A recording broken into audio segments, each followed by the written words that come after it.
October 27, 1962 is perhaps the most important date in human history. The entire human civilization was on the brink of being wiped out by a nuclear disaster and turned into a veritable wasteland.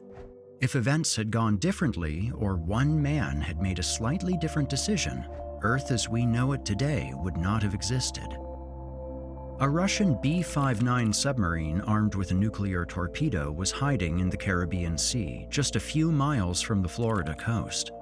However, the U.S. Navy discovered the submarine and started dropping depth charges, a type of explosive to force the submarine to come to the surface. Unaware of what was happening, the captain thought they were under attack because a war had begun. Meanwhile, the captain had permission to fire a nuclear weapon without confirmation from Moscow if they believed they were under threat. All he needed was the consent of all three senior officers on board.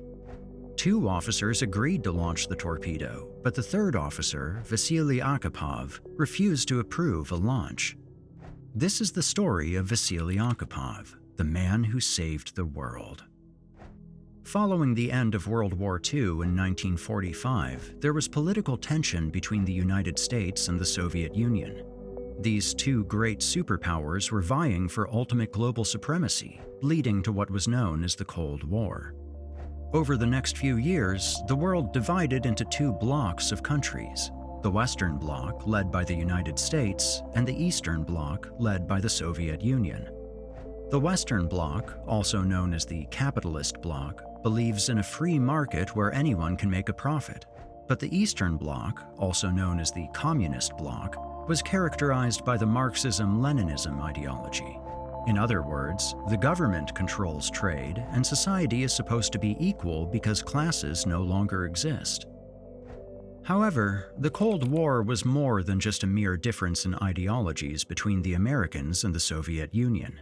The period was also characterized by an intense conflict for global domination in science, technology, and warfare through space exploration, nuclear arms race, and proxy wars between other nations. Meanwhile, the United States was perhaps the most dreaded nation in the world at the time because of its nuclear superiority. The world witnessed the devastating effect of such weapons in 1945, when American bombers dropped nuclear weapons on the Japanese cities of Hiroshima and Nagasaki, killing thousands of people. But the Soviets soon caught up with this technology as well. By the 1960s, both superpowers were so much on par and could destroy each other in a nuclear war in what was known as mutual assured destruction. In 1961, the Soviets tested the Tsar Bomba, which had a blast yield of 50 megatons. This is equivalent to 3,000 times that of the Hiroshima nuclear explosion and 10 times more powerful than all of the explosives used in World War II. The mushroom cloud of the Tsar Bomba rose to 42 miles, so it could be seen hundreds of miles away. Surprisingly, the Tsar Bomba was designed to be twice as powerful, but was scaled back because it was considered too dangerous for a test situation. And for the first time, the United States faced the threat of total annihilation by another country. As tension between the United States and the Soviet Union became more serious, both sides increased their stockpile of nuclear weapons, including how they could be deployed. Experts believed that both countries had enough weapons to destroy the entire world in an all-out nuclear war. While this was going on, the Cuban resistance movement, led by Fidel Castro, deposed the American-supported military dictator of Cuba, Fulgencio Batista. Fidel Castro embraced communism, and Cuba became the first state in the Western Hemisphere to declare an open support for the communist Soviets. However, the United States government considered Cuba's alliance with the Soviet Union as a security threat. Cuba was just 90 miles off the coast of Florida, and whatever was happening in the country was of great interest to the United States. So, in 1961, the United States sponsored an attack against Cuba in an attempt to overthrow Fidel Castro. However, the attack failed miserably, as the entire force was either killed or captured by the Cuban army. This attack was known as the Bay of Pigs invasion. Following the failed attack, Castro knew that it was only a matter of time before the United States would strike again, so Castro turned to the Soviet Union for support, the only country that had what it took to stand up to the United States and its allies. Without hesitation, the Soviet Union accepted Castro's invitation to protect Cuba from another American invasion. However, this was also in part because the United States had deployed nuclear weapons to Italy and Turkey, capable of reaching anywhere in the Soviet Union in 10 minutes.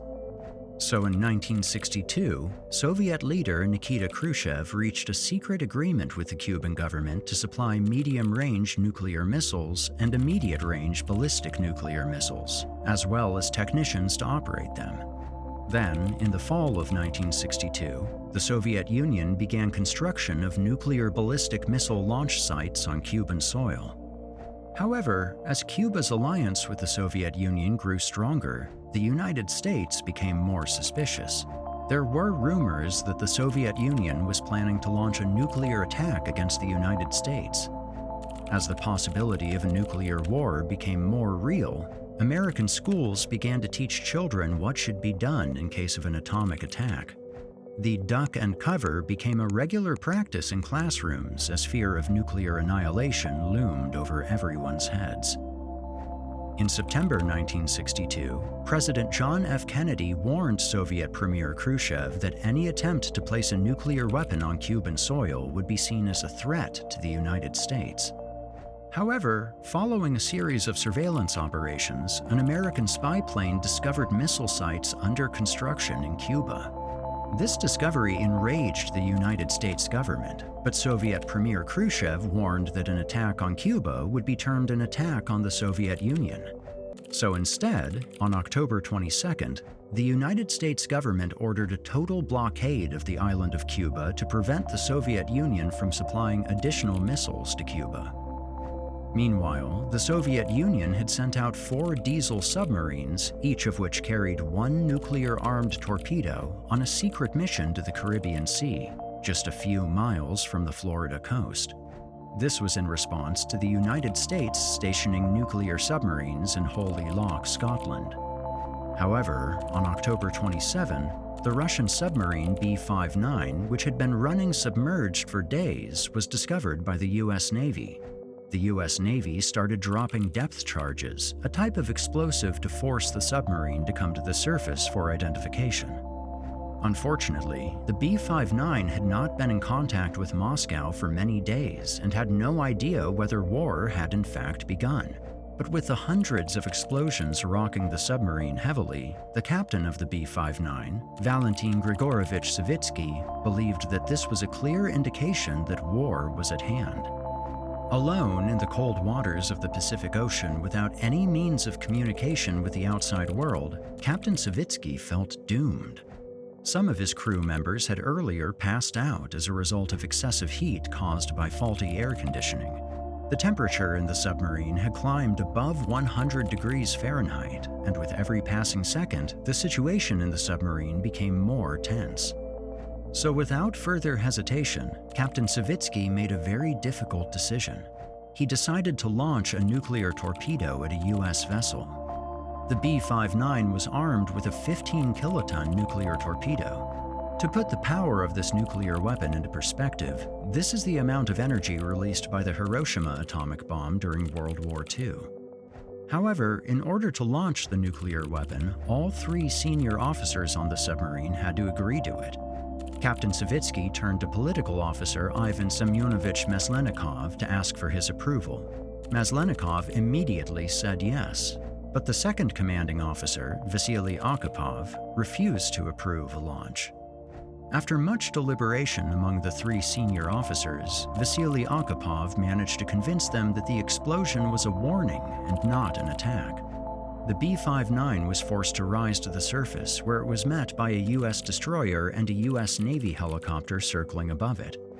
The U.S. Navy didn't board the B-59 or inspect it. The B-59 turned away from Cuba and returned to Russia, unknown to the Americans how close the world came to a nuclear catastrophe. Had Captain Savitsky launched the nuclear torpedo, it would have set off a chain reaction that would have led to a full-blown nuclear war involving the Soviet Union, the United States, and their respective allies.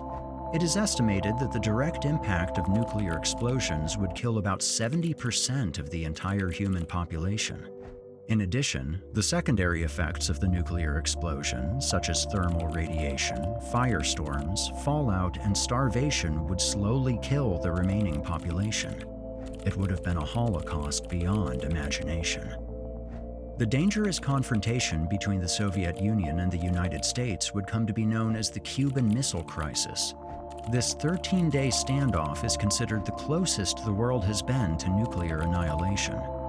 What started as a race between two superpowers for global dominance nearly became the end of the world. Luckily, it took one man, Vasili Arkhipov, who made a bold decision to remain calm in the face of provocation to save the world. In the coming weeks, we'll come up with more stories of what, why, how topics. If you enjoyed this story and want to see more like it, consider subscribing to our channel and hit that notification bell to stay up to date.